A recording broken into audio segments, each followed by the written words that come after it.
Morning everyone, and welcome to Chesil Beach. Apologies, it's been a few weeks since my last video. It's been quite a busy time for me recently, and although I've been out doing plenty of fishing, it's actually quite a time-consuming thing to go and take a camera with you and shoot a video. So this morning, we're up bright and early. It's just before 6:30, and the reason for that, firstly, we wanted to fish what I would consider to be the prime bit of tide for this venue. The second thing is, we're expecting an absolute deluge of rain by about 11 o'clock. It's already in the air now. I can feel spits and spots on me as we speak. So I'm hoping to get a few hours under my belt before the worst of it closes in. The venue we're fishing today is very interesting. We're actually fishing into the wreck of a steamer ship, basically, which ran aground in the late 1800s. So essentially we're fishing into 135-year-old bits of wreckage this morning. Now, it goes without saying, there's not an awful lot of it left, but what tends to happen is these bits of iron attract fish in an otherwise flat, featureless seabed. So what it tends to do is suck fish from all areas around. So if you're on this particular mark, it can be almost like an aquarium at times. If you're anywhere off it, it can be a pretty much barren fishless desert. So I'm hoping for things like codling, triggerfish, gurnards, bream. There'll be a really good selection of fish. We could see upwards of 10 species if we're really lucky. There's been some really good numbers of codling around as well. So what I'll do, I'll bring you back in a moment, show you some rigs and baits, and tell you a little bit more about how I plan to fish. Right, so before it pours with rain, let me just run you through the gear I'm going to be using today. So in most of the videos so far, you've seen me fishing a multiplier setup. We've done a little bit with the Conti rods, but mostly it's been about the clip rigs, casting as far as possible. Today is going to be very, very different. So these bits of iron that we spoke about, bits of wreckage, they're scattered all over the place, but one of the biggest is located at around 30 to 40 yards from the beach. So we don't need the heavy multiplier setup today. What I'm going to be doing is fishing with a more continental style rod. This is a Tronix Cobra 3-piece with a fixed ball reel, as you can see. The fixed ball is loaded with 0.22 Trabuco mainline and a tapered shock leader. And rig wise, we've got a very simple 3-hook flapper. So what we have is a 4.5 foot rig body, and then we have 3 10-inch snuds spread evenly along that rig. If you can see, quite a short hook length really. Now we're fishing 25-pound snuds, which is quite heavy. Normally if I was going for things like bream and stuff like that, I would fish a much lighter hook length. The reason we've beefed it up today is because we are expecting triggerfish, and they will make mincemeat with their teeth of anything much lighter than this. This is pretty risky, to be honest. So yeah, so we've got one snood, we've got a nice little gap, and we've got our second snood, another gap, and then our third snood, which terminates down by a pyramid lead. And the reason we have a pyramid lead, for those of you newer to fishing, we're using obviously quite thin main line, which is not going to pick up a great amount of tide. We're also going to be fishing quite close in, so we don't really need grip wise. But by the same token, I don't want to cast accurately to the feature we're fishing on and then have it get swept away. So the pyramid is a nice compromise. It'll hold the baits where I cast them, and it's also much less likely to get snagged than grip wise. Okay, so bait wise today, we've got some nice quality hand dug ragworm in sea peat, lovely red colour, great bait for things like bream, triggers, most of the summer species. We've also got some frozen squid and mackerel, and we'll tip off the ragworm with little squares of that. One of the best baits this time of year is peeler crab. Unfortunately, I haven't got any fresh today. What I have got is some really top quality frozen, which I've prepared myself. Now, I think frozen done in the right way can be almost as good as fresh crab. And what I tend to do is I freeze mine individually in tin foil. If I can just get a example out to show you, like this, and then I can take 15 or 20, whatever I need, in a wide mouth food flask over ice, and they will stay frozen. I can just defrost them one at a time as I need them, and the finished product will look exactly like that. So top quality. Half of one of those on something like a size 2 Barravaz Aberdeen. Be perfect for fishing this time of year for the smaller bits. I know a lot of guys, they tend to freeze crab whole and vac pack them with the lungs and everything inside. If that works for you, brilliant. I find personally for the smaller species, this way it suits my fishing and it seems to catch a lot of fish. Well, there's the first 3 baits about to go seawards. So we've got half a crab on 2 of the hooks and a section of king rag on the 3rd. No need for bait stops or anything. We're fishing flappers. The force of the cast will push the bait around the point of the hook, unlike with clip rigs where you would need a little power gun stop knot or similar and a sequin. So this is really simplicity itself. Let's see what happens.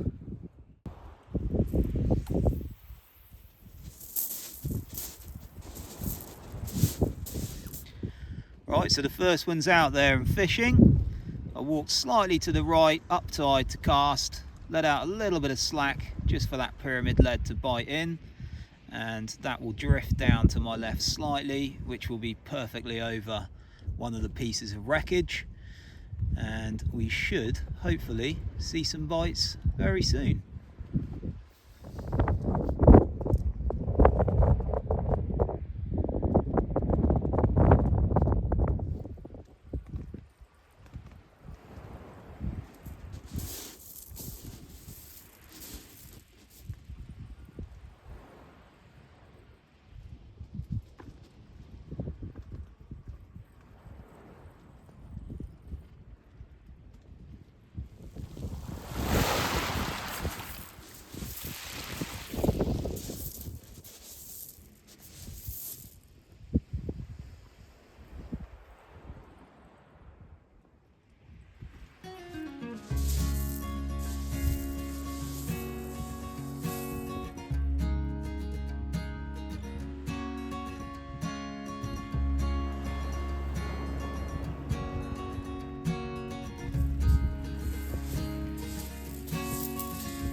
So, second cast, we've managed to find ourselves a nice little plump Chesil codling, probably just under the £2 mark, which seems to be about the stamp of fish this year.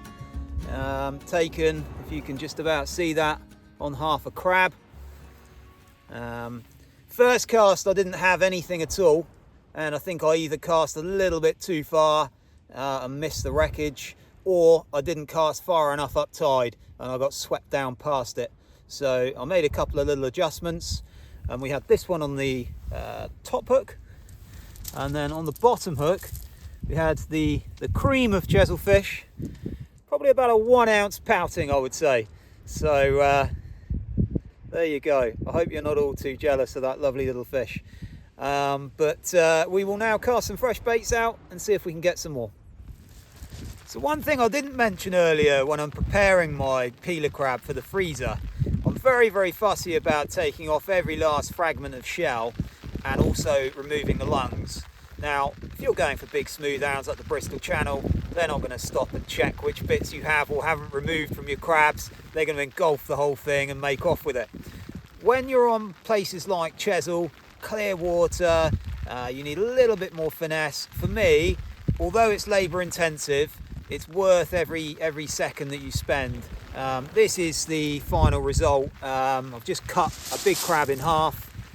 Don't know whether you can see that beautiful orange juice that's just oozing out of those. They're going to make 2 fantastic baits, and for me, once I've got a stock of these in the freezer of this quality, I can go into the winter happy.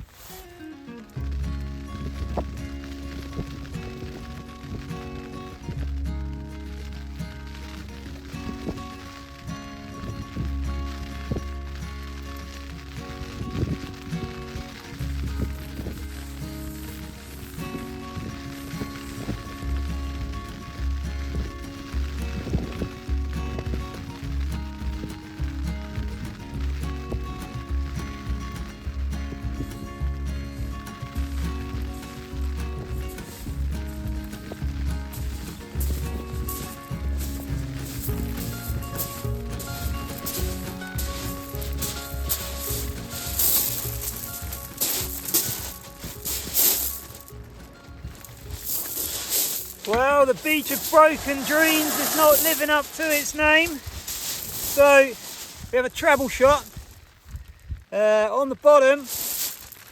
Beautiful tub, on the top hook. Beautiful tub gurnard. Gorgeous colours, if you can see that there. And then we have a codling in the middle. And another codling at the bottom. So not too bad a start for your third cast. We'll take a treble shot all day long. Codling were on halves of crab and the tub gurnard was on a piece of ragworm. So let's get back out there. There we go, that's our next 3 baits about to go out. Same deal as before, so very short, 10-inch, 3-hook flapper, and they're spread along a 4.5-foot rig body. The idea is that it will cover more seabed and hopefully find where those fish are sitting. So once again, we're going to go 30, 40 yards, not very far, and we'll see what we can do this time.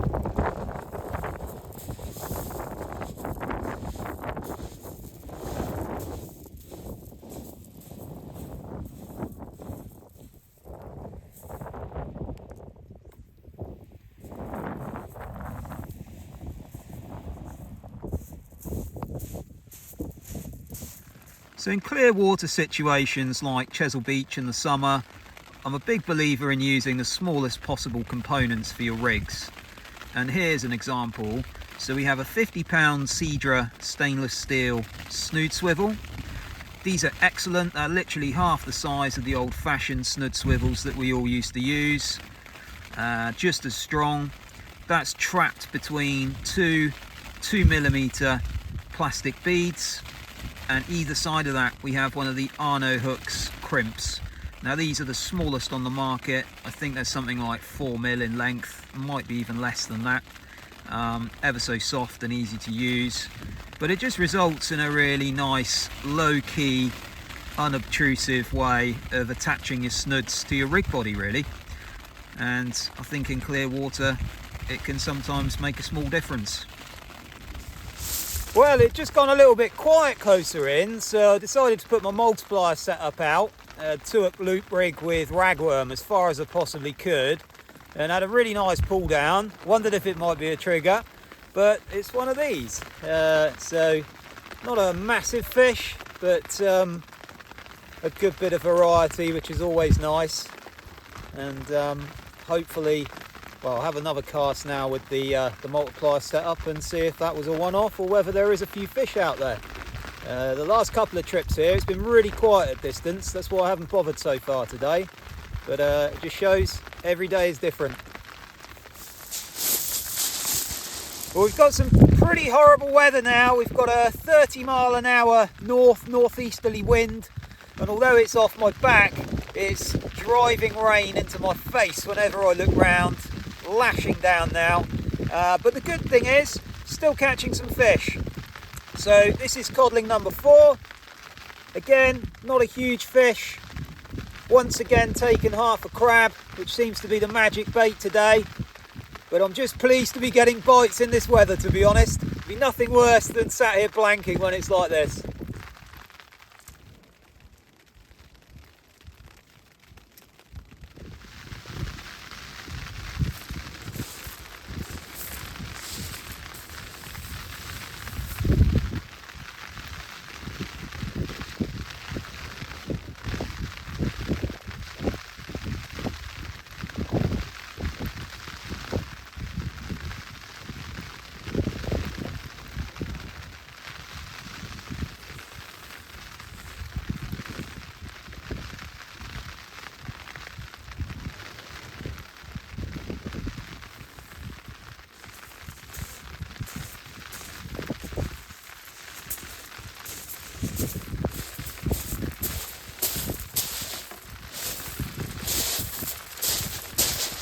They're not crazy amounts of fish, but it's a bite a chuck pretty much now.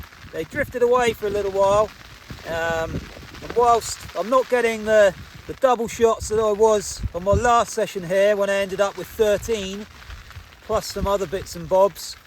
Today it's a little bit tougher, I think probably due to the bigger tide sweeping me away from the areas of the wreck that I need to be on. Oh, lively one. I can't complain too much when I'm getting fish like this.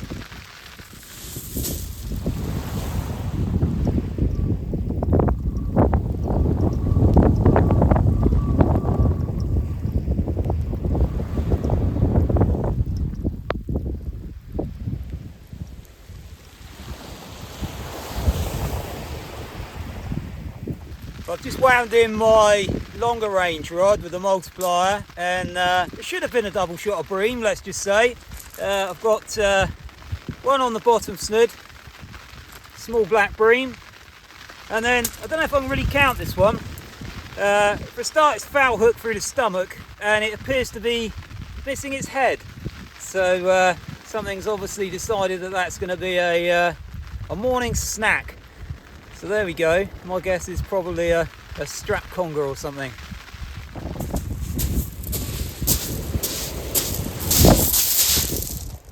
This one's alive and it has its head. Not massive by any means, but slightly better bream than what we have had so far. The bream haven't been too prolific today, so it's nice to see one or two now. This one came a little bit further out. Seems it's gone a little bit quiet closer in since the tide's eased off, so I might persevere with that for a little bit. There we go, that's more the stamp of bream you want to see on Chesil. Nice chunky fish. That one again was taking a distance. It seems to have gone very quiet as the tides dropped back in close. But yeah, nice to see fish of that quality.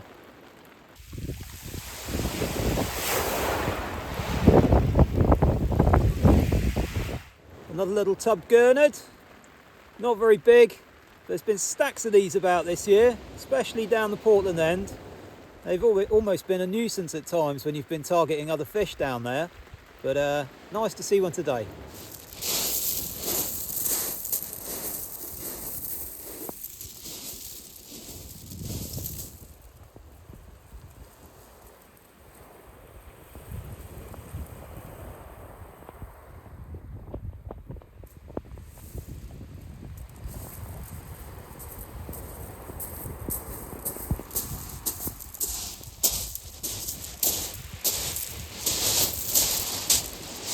Well, that's a bit of a mixed bag.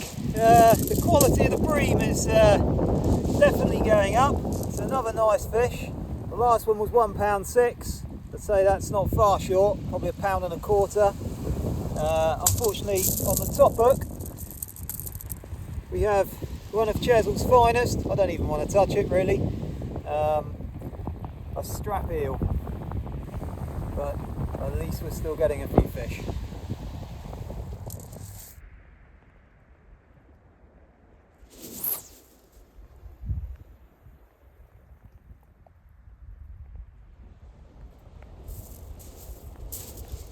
Right, well the last two casts of the session have been put out while I tidy up some gear.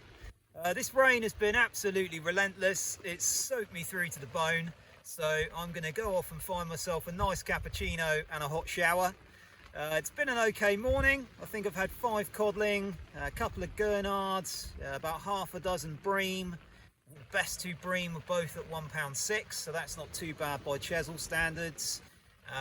We've had a smooth hound, a couple of other little bits and pieces. So all in all, for a wet September morning, I'm pretty pleased, and I hope to see you all on the beach soon.